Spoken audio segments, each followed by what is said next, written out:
Okay, we are with Michael PG here. Making the familiar mistake of calling him Michael PG.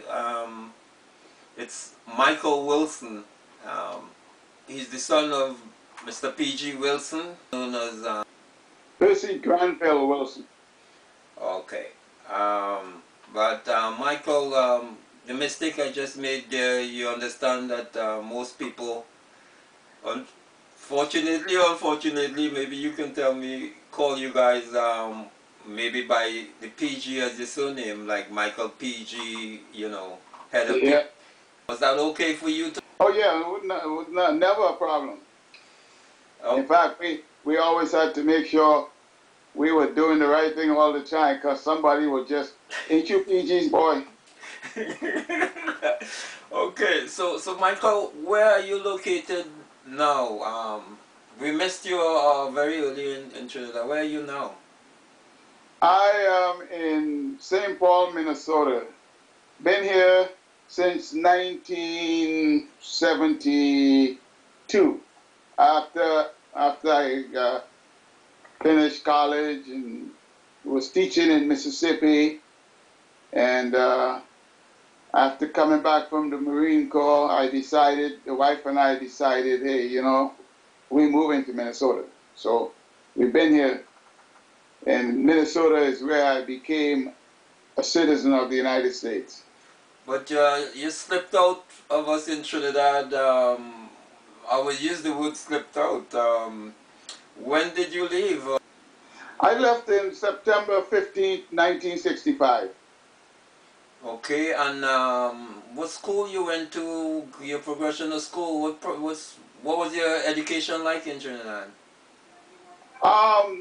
It was fine. I went to Mova. First there was the school down in Malik somewhere, and then from there I went to Morvant EC. Since we are Episcopalians, the Anglican school was where I went to school. And from over Anglican? Yeah. And from there, where did you go? From there I went to Tranquility. Okay, and you stayed there for the duration of your secondary schooling? Yes, yes. Okay, so you left in is 1965, you said? 1965 was when I finished, yes, and I moved to, I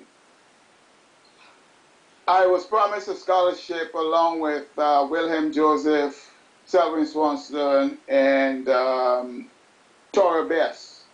Okay. And to come to the United States, Grambling College in particular. All right, we'll get to that a little later on, but let's go back to the PG, the most familiar PG, your dad.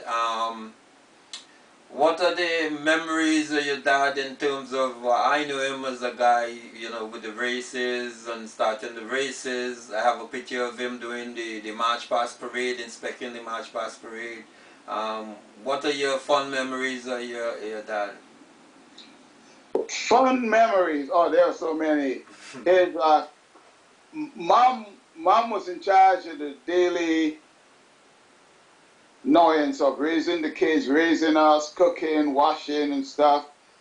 Dad was the one out of the house working, and I used to follow him around everywhere he went and try to run with him and learn some of the techniques. And at the same time, he would be teaching, and I would watch how he's dealing with folks, and and so that he was my teacher. Other than the ones I had in school, he was a great dad. Always took care of the family. I remember as a kid growing up, my sister Carol, who was the police officer, she was riding up Lady Young Road on her bicycle. And this guy all of a sudden jumped out and was going to take her bike and mess with her. Yeah. And Daddy just happened to be coming off work, walking up the road, and saw what was going on and got into his sprinting mode, and the guy goes, PG, if I had known that was your daughter, I would have never messed with her. You know, so Yeah. that was the kind of dad that he was, you know. Yeah, he was a popular guy. Did you see him? Were you around when he was performing or doing any of his duties around the track, or anything like that? In Trinidad, in Trinidad.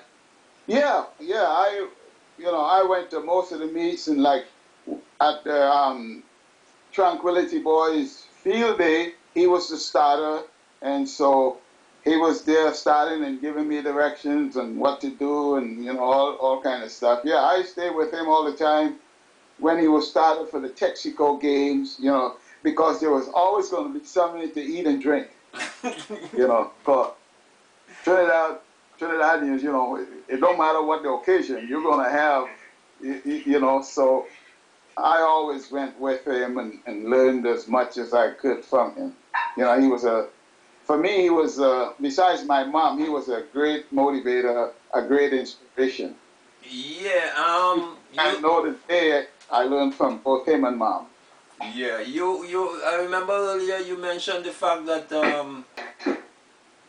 he was a guy lived life his way, and he ran his race. Could you recall that whole episode? Well, yeah, all the, I don't know how it is now, back in these days now, but back when we were growing up, you always end everything with a track meet. That was the highlight of whatever, school and so on and so forth. And he was off that particular, he had his 3 days off, and he was doing his training because the sports, the prison officer sports meeting was going to be that Saturday. And so we were all at home, and two of his buddies, they had a bus that transport the officers, back to Suprian, back to the main road, and then they go wherever they need to go to get home. And they said, PG, we were sitting in the back of the bus, and these guys are really planning, because you are not going to be the Victor Durham this year. They're going to make sure of that. And so they have a couple of rabbits for the 400. And this guy is not expected to finish, but they know that you is not going to let him get in front. And so his whole job is to burn you out, because you don't like to follow, you like to lead. So, and my dad said, well, thanks for coming by letting me know that, but I'll be ready for him. And I mean, we were there, my sister Carol, who's the police officer, and my other sister, we were there. And as they called for the participants in the 400 meters, these three guys are in their little huddle, going over, what they were going to do and stuff. And it didn't seem to bother Dad. But when that gun went off and that guy took off, Dad didn't let him get any distance. And that means both of those, Dad and that guy, they were like 8, 9, 10 meters ahead of the field. And quarter around the track, he dropped out, and the other guy comes up, and Dad wouldn't slack off. The next guy came, and Dad was still pumping. And when that race was over, my dad, my sister, and I, Carol, who is a police officer, was at the finish line. And when he hit that tape, he collapsed. He didn't even know where he was, but he had won. And it's like, man, it's not that important. But for him, he's not going to let anybody set no pace or dictate how he's going to run, And so that's etched right into mind all these years, is that you never give up, no matter how the planning is or what the circumstances. Just do what you're going to do. And so that has been my forte all these years, when I left home, in the different jobs that I have done. Always strive. You're not always going to be the best, but always give your best.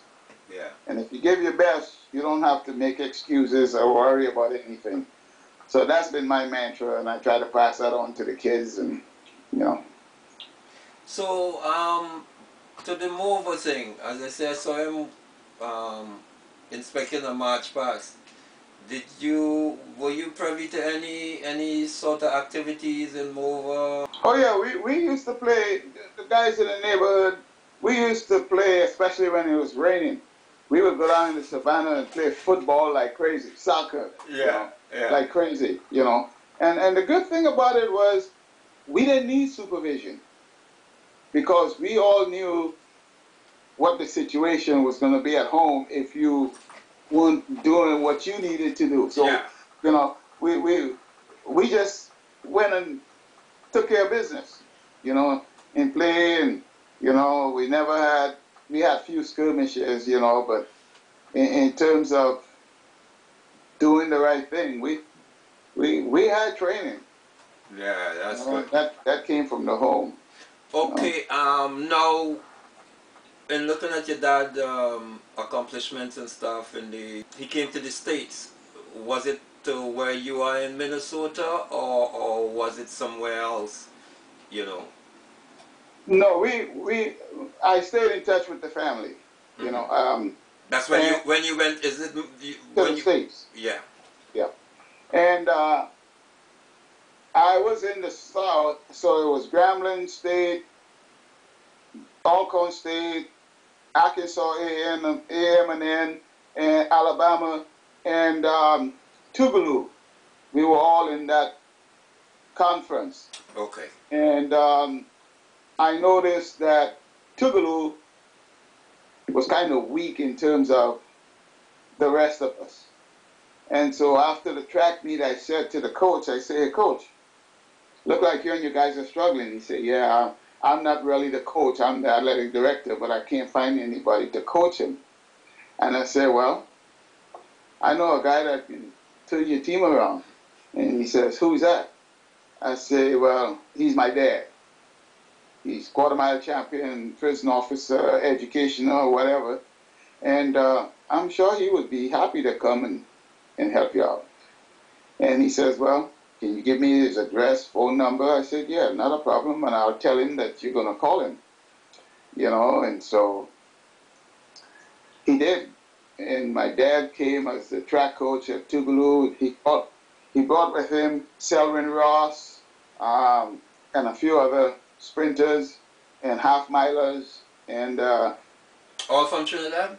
all from Trinidad Okay. on scholarship, which was a private college, Tougaloo College in Tougaloo, Mississippi.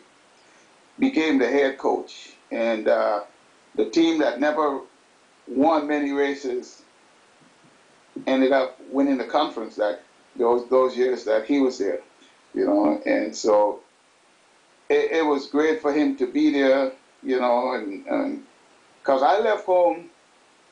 The one regret that I have, but it's not a major regret, is that as an adult growing up, I didn't have influence of my mom and dad because I was on my own, you know, and Well, the resources at the time wasn't where I could fly back and forth, and, you know, and so. well, this is a very important part for the youths to understand. But the training that I got from home was the right training, you know, do unto others that you would have them do unto you. Take care. You remember that he used to say you are an ambassador. Whatever you do reflects back on the family, you know. So always be cognizant of what you're doing, what you're saying. And with those tools, you know, I was able to do what I had to do and matriculate on time, got my degree, and, you know. So it starts at home. And I had two great teachers, my mom and my dad. God bless their souls. And your mom name is Delcina Wilson, or Delcina Jordan, now Delcina Wilson.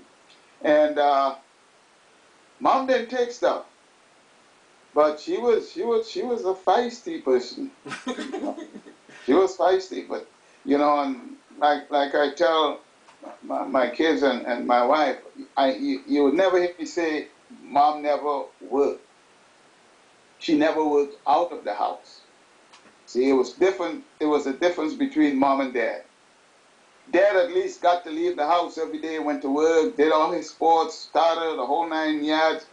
Mom was home all the time, washing, cooking, sewing, starching. So her job was just as important as that, but she never got all those accolades, you know, because she wasn't out in the public. She was real kind of quiet, laid back, played the piano, sung in the choir at church, you know, never missed a mother's union meeting, you know. And so those were the two balances that I had growing up.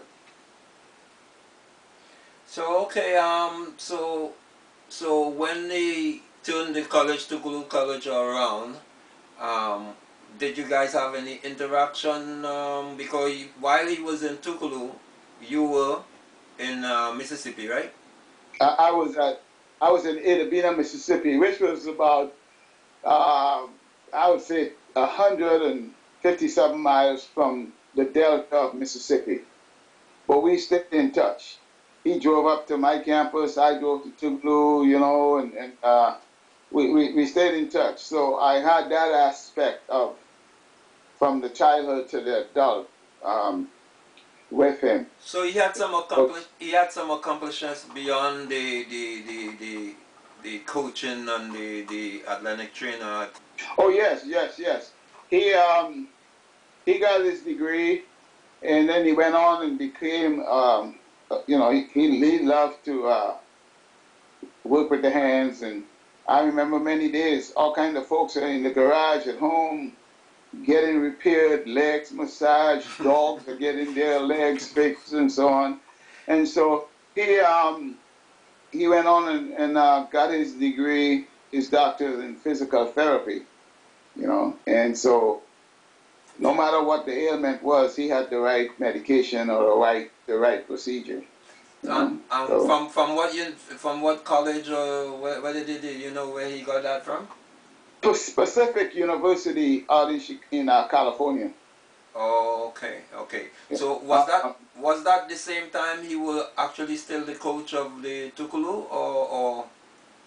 Yeah. Well, see, he was on leave from the education department in Trinidad. Okay. So they gave him 5 years. That's the ministry, right? Right. Yeah.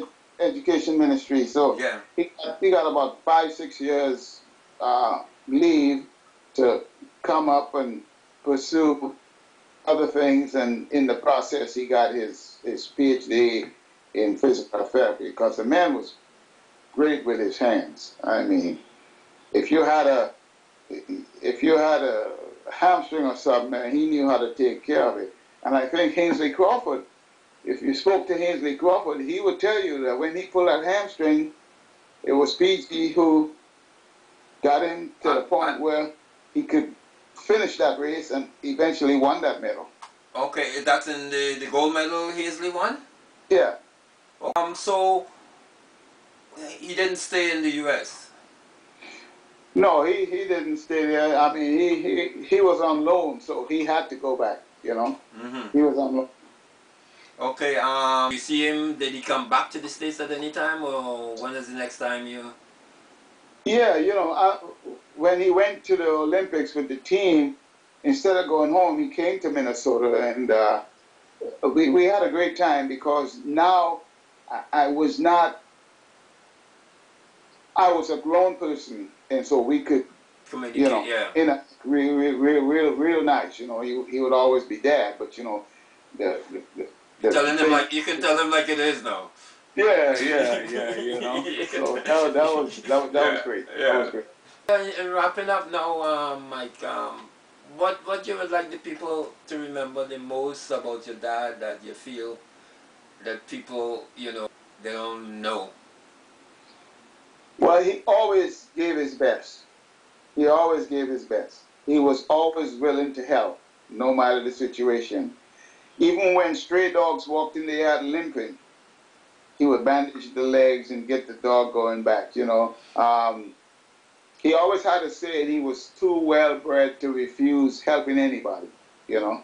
So he was a giant. In my eyes, he was a giant, you know. And he took care of the family, you know. But mom was the guiding force. You know, mom was the guiding force, you know. And the one thing I learned from him, he never at any time put his hands to cause harm to my mom. You know, and mom would be a little, I wouldn't say angry, but you know, the women always hung around him. Mm-hmm. You know, and she would get jealous. You know, and sometimes Yeah. I sitting in a rage, and he would say, he called it Deli. He said, Deli, you are angry, and I don't know why, but I'm gonna leave. Well, when I said leave, he's gonna go jog and come back, and hopefully by the time he gets back, you cool off, and you know. So, and that for me, that was, you never hate a female, period. So that's been one of my strengths as I watch him how he dealt with my mom. But you know, dad sent a lot of folks, got a lot of scholarships for athletes back in those days. We used to meet up like Mississippi Valley. We competed with Grambling College, Texas A&M, Arkansas, Philander Smith, and it would be like going to a Trinidad Bacchanal, because there would be all kind of guys from all these different schools that Dad had gotten scholarships for. Selwyn Ross, Wilhelm Joseph, Wilhelm, Selwyn Swanson, Tora Best. We came together to Grambling. Well, we were supposed to, but Yeah. Tora, I don't know whatever happened to Tora, but I think she ended up in Mississippi somewhere. And Sullivan and I and Joseph, we went to Mississippi Valley and ran track, you know, down there. Are you still in contact with those people? Any of those that you like Selwyn and or? Yeah, Selwyn he lives in Michigan, and I just spoke to Wilhelm. He called me yesterday. He just got back from Cuba.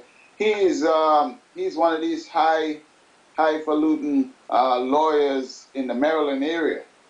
He's a civil rights guy, you know. Oh, okay. And yeah, he's got his degree in law, and so he works for the law center trying to correct, you know.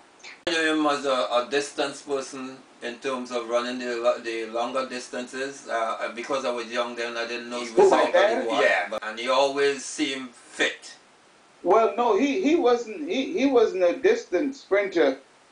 He was a quarter miler. He was a sprinter, quarter miler. Okay. That was his specialty. And I remember there was this big trophy, and the only way you can take the trophy home, you had to win. It was the 400 meters, and you had to win that 3 years in a row. The first year they put a plaque on it, next year they put a plaque, and the third year. And in order to take the cup home, you have had to win that particular race 3 years in a row. Yeah. And for what unknown reason, he did it. And, you know, we as kids, we were so tired because we had to take every silver cup out of that cabinet and polish it and shine it up, you know. Yeah. That was his, you know, he earned it, you know. And he could have been, he went to a few Olympic games as masseuse and stuff, but, you know, he wasn't a Trinidadian. Mm-hmm. And so when they were picking the team, you know how some folks, you know, they always, well, PG, you ain't from Trinidad, you know, you're from St. Lucia or whatever. Mm-hmm. And so, and that's the only reason he never made, you know, one of the teams, because, you know, it was just, they didn't like him because he wasn't originally from Trinidad. But he was the master of whatever he did, you know? That's what I would say. Okay, yeah. Well, any of these records you wanna outstanding right now? Well, see, back in the days, it was yards and instead of meters. Right. You know, 440 dash and the 880. Now it's 400 meters Yeah. and 800 meters and 100 meters, and so you know the times are going to be a little bit different. Oh, okay. Okay. You know, but he did his best. He gave his best. He went to the Olympic team in 1976, 1980, and 1984. And as you said, he was one of the parade marshals, you know. Mm-hmm. But he always had time to help folks out, you know. Yeah, that's... he got a lot of scholarships for a lot of guys in Trinidad to different universities and stuff, you know. So he always gave it his best. Yeah. Just a few things. He visited Holland, Sweden, Denmark, Finland, France, Switzerland, Russia, Canada, and the United States of America. So he went all over the place, you know. Okay, so well, and took care of the family. First and foremost. Yeah. Okay, in the picture you have, could you call out the names of the people in the picture now that you have, you say, you know the picture, the family picture, the people, yeah. the people in the picture. Well, there's two pictures. If you look at it, the first one, the youngest one, where we were really young, was the main you have the picture. Hold on, you have the picture there. Can you get it? Oh. This is when he was inducted into the Hall of Fame. Okay. And he was inducted in. He was born April 10th, 1919. Okay. And so that's that picture. Now the family picture, this is Carol, mm-hmm. who was the police officer. That's mom and dad. Mm-hmm. That's Rubia, who is in Canada. Okay. All right. This is Heather between mom and dad. That's my mom, that's my dad. Yeah. This is Percy right here. What? I'm not seeing you. Where? This is Percy. That's Percy Jr. Yeah. Raise it up. Yeah. Okay. All right. That's Percy Granville Jr. Okay. Better known as Storm. Huh? Better known as Storm. Yeah. And that's K in the middle, and that's me on the end. Okay. And this one on this side, that's Carol, the retired police officer. Yeah. Yeah. You. Another. We had grown up some. Yeah. Oh yeah. And Carol is missing. That's Peter. Oh, that's Peter. Mom is Holland. Okay. And Colin wasn't born at that time. Okay. And that's me in the middle, and that's my two sisters. Okay. So and that's, I guess that's Percy Granville Jr. on the left there. Right. Okay. Yeah. And this one here is Heather. No. That's Kate. She's in Canada. Yeah. And that's Heather. Okay, on the other side. Okay. Yeah. And that's Peter. Oh, okay. Colin is the last one. Let's see what else I got here. Of course, this is... Yeah. Yeah, I'm sure you got that. One of the Olympic game he was attending. Okay. And this one here, they did an article on him. He's 65, but any man, and he could beat every man at 65. Oh, okay. But when he came up here to visit me, I had to show him that. I want to thank you for giving me the time and the information on your dad, Mr. Well, I appreciate the effort that you have put into it. And I can't hardly wait to see it. All right.